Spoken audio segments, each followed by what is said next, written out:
A toxic algae that's harmful to humans is spreading from Florida's Gulf Coast to Atlantic beaches for the first time in more than a decade. The phenomenon, known as red tide, can kill fish and cause respiratory issues in people. State officials say the Gulf Coast bloom now stretches along 135 miles of Florida coastline. Manuel Bojorquez is in North Miami Beach, where another bloom is washing ashore. Manuel, good morning.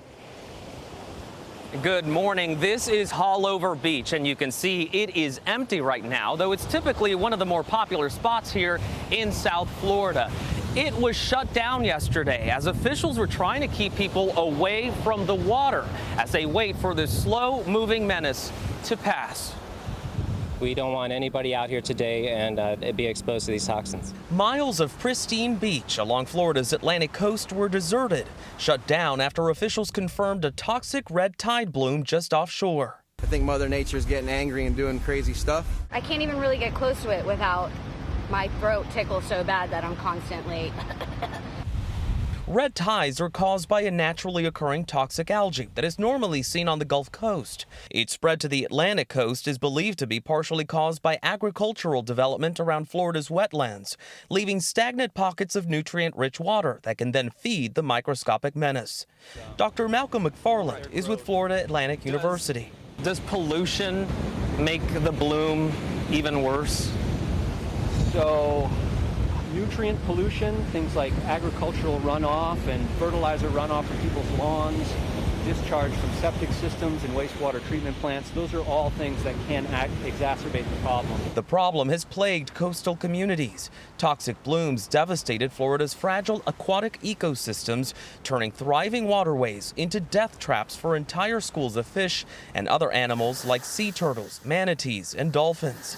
Humans and their pets can become seriously ill from breathing the poisonous fumes released when the blooms find their way onto the beach. You feel like you can't breathe. You got something in your throat. The East Coast bloom is already impacting businesses. Matt Greenberg's restaurant sat empty as soon as red tide came ashore. The last time I feel like it was this empty was like during the hurricane when we came and the whole island was shut down, so very weird. Biochemist Bill Lauda is an authority on how chemicals can impact an area's water supply. He recommends steering clear of the beach until the red tide runs its course. As waters get cooler, hopefully these things will start to go away. Just wait and see. You know, one of the big questions is how long is this going to take? The fumes can be so bad out here that you might be able to make out in that shot that our crew is having to wear masks out here. It is the 9th time since 1957 that red tide has been detected here along the east coast of Florida. The governor says the state will already allocate $3 million in grants to help affected counties.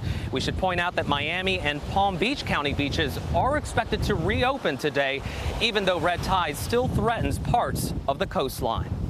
Oh, Manuel, put on your mask, too. I'm glad that the crew is wearing that mask. I'm fascinated by this story and what's happening because it certainly had heard about it on the Gulf, and now that Miami's affected as well, I hope they can find a solution to it. Figure it out. I hope so, too.